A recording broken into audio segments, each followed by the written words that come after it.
শাবান মাসের দামি দুইটি আমল, যে দুইটি আমল আল্লাহ নবী সাল্লাল্লাহু আলাইহি ওয়াসাল্লাম নিজে করেছেন, সাহাবায়ে কেরামকে বলেছেন। এই শাবান মাসে আমরা এই দুইটি আমল কেউ ছাড়ব না।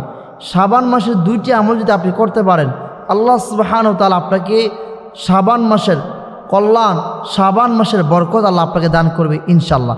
শাবান মাসের একটি অন্যতম আমল হচ্ছে আল্লাহ নবী সাল্লাল্লাহু আলাইহি ওয়াসাল্লাম রোজা রাখতেন। শাবান মাসে হাদিসে পাওয়া যায়, যখন শাবান মাস আসতো আল্লাহ নবী সাহাবীদেরকে নিয়ে বসতেন, বলতেন, সাহাবীরা তোমাদের সামনে এমন একটি মাস আসছে, এই মাস আসছে, তোমরা সবাই সতর্ক হয়ে যাও, তোমাদের লুঙ্গিকে ভালো করে টাইট করো। অর্থাৎ তিনি বুঝিয়েছেন, তোমরা অন্য অন্য মাসে যে আমল করেছো, এই শাবান মাসে আমল আরও বৃদ্ধি করে দাও, আমল আরও বাড়িয়ে দাও, কারণ তোমাদের সামনে রমাদান আসতেছে, বরকতের মাস আসতেছে, মাগফিরাতের মাস আসতেছে। সুতরাং এই মাস থেকে প্রস্তুতি নাও, শাবান মাস থেকে তোমরা প্রস্তুতি নাও।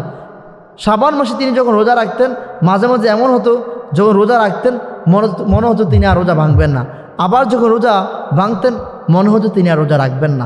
আপনি 1 নাম্বার এই শাবান মাসে 2-1টা রোজা রাখার চেষ্টা করবেন, অর্থাৎ একটা প্রস্তুতি নেবেন। কি এটা হচ্ছে রোজা যা আসতেছে সামনে, হঠাৎ করে আপনি রোজা রাখবেন রমজান মাসে, শরীরটা খারাপ লাগবে। যদি আগের থেকে আপনার একটা প্রশিক্ষণ থাকে, প্রস্তুতি থাকে, তখন আর সমস্যাটা হবে না। 2 নাম্বার, এই শাবান মাসে আপনি সমস্ত আমলকে আরও বৃদ্ধি করে দিবেন। নামাজ, কোরআন তালাওয়াত, জিকির আজকার, তাসবিহ তাহলিল, যাবতীয় সমস্ত আমলগুলিকে বৃদ্ধি করে দিবেন, এগুলোকে আপনি বাড়িয়ে দিবেন। এবং আপনি শাবান মাসে বেশি বেশি করে পড়বেন, আল্লাহুম্মা বারিক লানা ফি রজব ওয়া শাবান ওয়া বাল্লিগনা রমাদান। অর্থাৎ আল্লাহ আমাকে রজব এবং শাবান মাসে বরকত দিন, রমজান পর্যন্ত আমাকে পৌঁছে দিন। এই দোয়া বেশি করে পড়বেন। এবং শাবান মাসে আপনি নফল সালাত বেশি করে পড়বেন।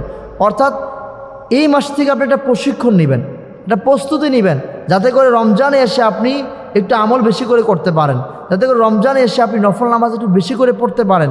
এই মাস থেকে এই প্রস্তুতি আর প্রশিক্ষণ নিয়ে 2টি আমল যদি আপনি করতে পারেন, আল্লাহ আপনাকে কদ আফলাহাল মুমিনুন আল্লাযীনা হুম ফি সলাতিহিম খাশিউন, আল্লাহ আপনাদেরকে সফল কামের অন্তর্ভুক্ত বানিয়ে দেবে ইনশাআল্লাহ।